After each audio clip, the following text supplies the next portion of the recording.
everybody, Doug Saladino here. They call me Pineapple, and I've been asked to kind of share a little bit of history as to how these covers kind of happened. Yeah. What do you remember about this first one from September 1978? Yeah, so that was my first cover. That was an interesting one. I was stoked just to find out that I was going to get to be on the cover of Skateboarder magazine. That's back in the day, that was every skateboarder's dream, right? Yeah. But this particular one was shot at Oasis underneath the 805 8 bridge.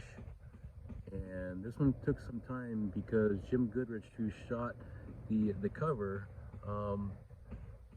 had all these different lights set up, and I believe the shutters were left open, which you can see. These are the actual lights right here from the car. So he would actually leave a shutter open for a while, and then we would shoot the picture.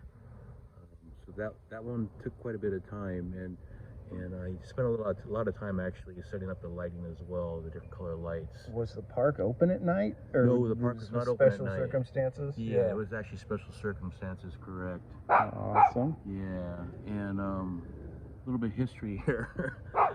So you notice that I'm actually riding ACS trucks here on this particular cover.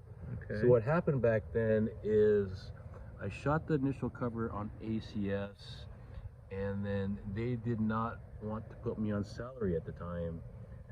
So I then reshot it, the cover on actually Gull Wings, and then because they were going to actually do the same type of thing, they offered me a salary and whatnot. And then after ACS found out about all of this, they decided to put me on salary and actually send me to Japan with Steve Cathey and Ellen O'Neill. So that's kind of what happened there. Yeah. And this one, excellent interview with Steve Cathey right here, in this particular issue right here. Fellow San Diegan, right? Oh yeah. Yeah. Great skater. He was team manager at the very end of my career. Okay. Yeah, I think Steve was probably one of the most underrated skaters back in the day. And yeah, so that has Oasis and the pool coping there, and a lot of people don't realize that, yeah, the freeways were going right over you there at the park, huh? Correct. And we have, I'm looking at this right here, the Hester Pro Bowl Series in Newark.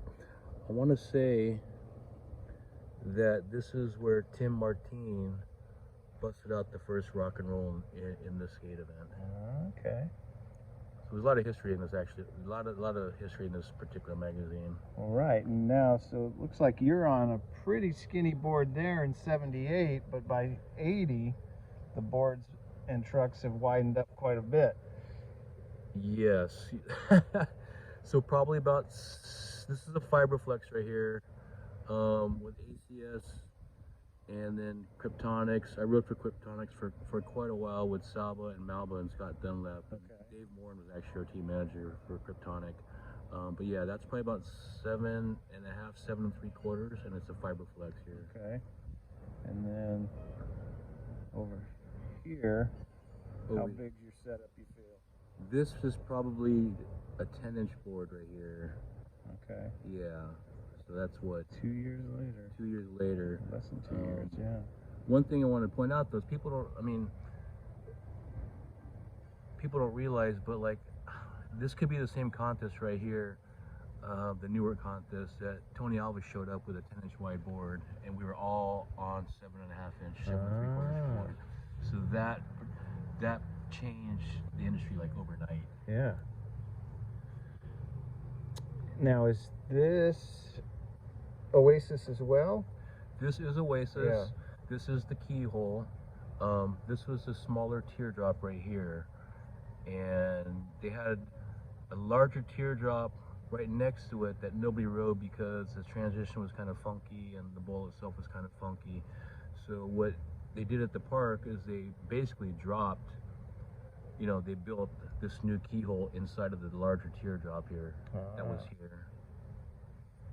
So this was the keyhole that you would see a lot of contests that had a lot of photos of everybody back in the day. Okay, and this issue you have an interview in. Yes, that's correct. Jim Cassimus Shot it. shot that photo. He shot all the pictures for my interview. Okay. And Dave Morin actually did the actual interview. Cool. Under a pseudonym. Oh, really? Awesome. Do you remember seeing these for the first time in print?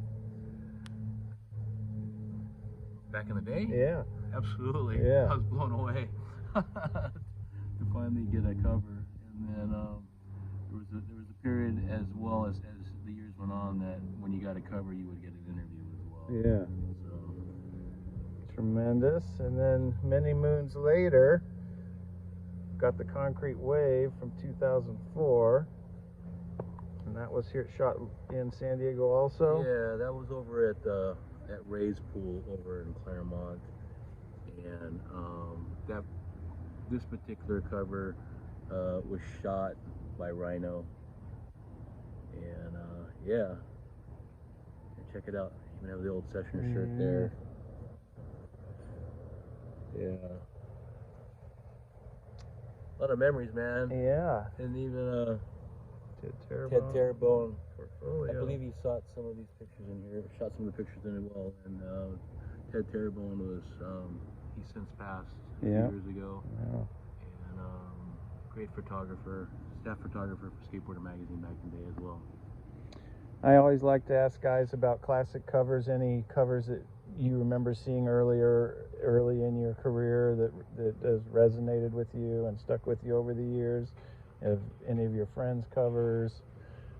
Just anything from back in the day? That's kind of a hard one. Yeah. It's kind of a difficult question to answer because they're all pretty rad. You know, Salba's covers. You know, some of the stuff from Bowman. All of Wally's covers were so rad. You know. Well, Wally really came on strong. He had some back-to-back stuff, didn't he? Wally had a few back-to-back covers there. Well deserved though. Oh yeah. You know, so much style there. Awesome, Doug. Well, I think that about covers it. Thanks for getting together with us. Absolutely. Thank you.